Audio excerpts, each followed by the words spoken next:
Now, following the flooding, youth of the local government ministries urging MMDCs to apply their internally generated funds to ensure some works are done in the municipality without relying on funds allocated to them by the government. According to the Minister for Local Government Decentralization and Rural Development, Dan Botwe, many of the projects in the various assemblies could be executed without the help of government.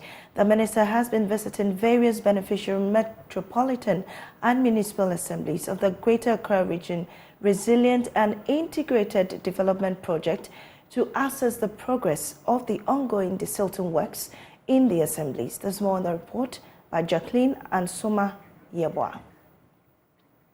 Now we'll be bringing you that story later on. Now, youth of Doryumu at this morning are telling District Chief Executive Oshai Osudoku Fred Ofei to desist from attempts to fill what they have described as a manhole on their roads with laterite and quarry dust. The youth were last year stopped for maintaining the road with similar construction materials. At a media briefing this morning ahead of their demonstration on 20th June, the youth instead are calling for proper construction of the road to fit the status of an area with quarries, farms and other things. According to them, the area has not seen tarred roads in more than 2 decades. The situation is said to have led to loss of lives, inability to access emergency services.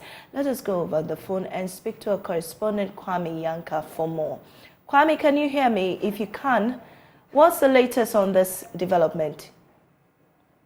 Okay, so Monesi, at this point, the youth have dispersed with the... Hello, Kwame. Hello. I can hear you. Go on.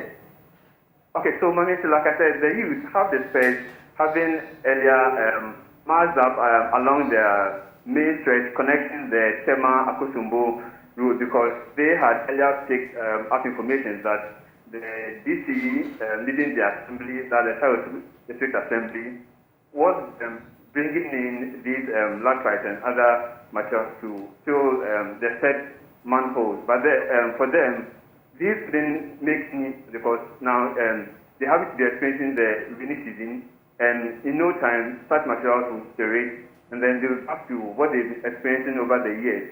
Now, Texas government has built them.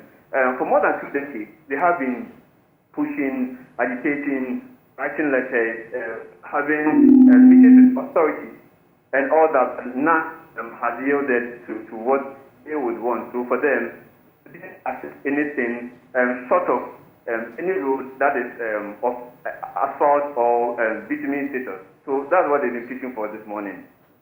And since then, have they had any response from the DCE or any government official on the current situation on there?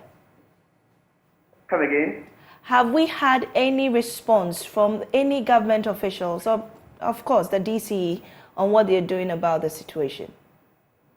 Okay, so I'm also picking up information that some authorities, that the traditional leaders and some stakeholders from the community are supposed to meet the assembly at Dodowa. So that just to discuss what happened this morning, as well as what happened based on the case of June in relation to this road, which is impacting on their lives negatively. So the assembly, in a way, is trying to mitigate the impact of what the youth were to be doing this morning. But then for the youth, anything sort of, this road being then subsequently constructed, they didn't accept anything sort of this.